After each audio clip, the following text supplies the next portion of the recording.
So finishing my vacation, one of the things I noticed is what I've been seeing on the news. I don't watch the news like that, but I told you about the script that they run and how they're very predictable. So the news basically tells you what's going on, but also how to think about what's going on and what you should think. And it's going to be biased depending on what station you watch. They're going to say you should think this, and the other station is going to say you should think that. And they give these opinions. But anyway, when you can kind of just look at the script, extrapolate.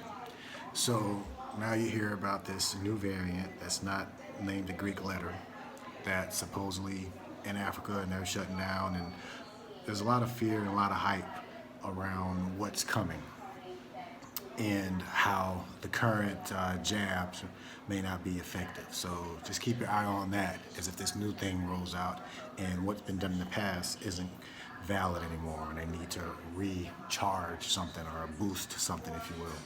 So just keep an eye on that because that looks like they're ramping that up. Again, predictive programming. So they co-opt our creative potential or get us to default to theirs.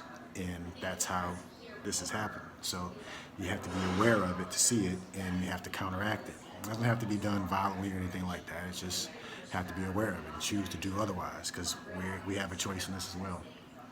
And I was just looking at how they're talking about the stock market is reacting to this thing as if they know what the stock market reacts to. But when you just see the narrative, you can just see where it's coming. And on the stock market, that's a part of this matrix, right? We live in America, a capitalistic society where it's run by private corporations.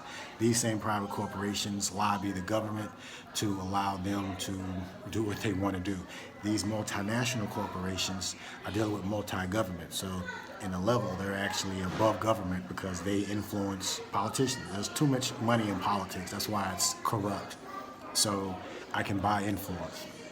But anyway, they're talking about the stock market and the financial system, and I was comparing that to what I saw outside, which had nothing to do with any stock or profit or anything like that.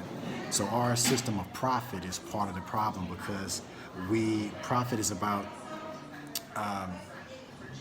infinite growth, if you will, but we don't have infinite resources, so something's got to give. And for the sake of profit, something that doesn't exist in nature, right? Nature's about balance, where profit is about bringing shareholder value and making them more money. And that's going to be at the expense of the finite resources we have here. And that's why they want to go off and colonize another planet.